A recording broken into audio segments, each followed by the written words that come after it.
Praise the lord. April 26వ తేదీ 2025. ఈరోజు దేవుని వాగ్దానము. దుఃఖపడువారు ధన్యులు, వారు ఓదార్చబడుదురు. మత్తయి సువార్త 5వ అధ్యాయము 4వ వచనం. ఈ లోకంలో ఉన్నంతకాలము ప్రతి ఒక్కరూ ఏదో ఒక విషయంలో దుఃఖపడుతూ ఉంటారు.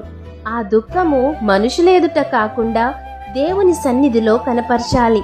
మరి హన్నా అయితే పిల్లల కోసం దేవుని సన్నిధిలో దుఃఖాక్రాంతురాలై ప్రార్థించింది. దేవుడు ఆమె మొర ఆలకించి ఆమె జీవితంలో దేవుడు గొప్ప కార్యాన్ని చేశారు. ఈరోజు నీవు ఏ పరిస్థితుల్లో ఉండి బాధపడుతున్నా ఆ దుఃఖము మనుషుల ఎదుట కాకుండా దేవుని సన్నిధిలో దుఃఖపడితే నీ దుఃఖమునకు ప్రతిగా రెట్టింపు ఘనతనిచ్చి సంతోషముతో నా దేవుడు నిన్ను ఓదారుస్తారు. కాబట్టి ఈ వాగ్దానం మీ జీవితంలో నెరవేరాలని కోరుకుంటూ దేవుని సువార్త పరిచర్యలో మీ సహోదరి. ఆమేన్. God bless you.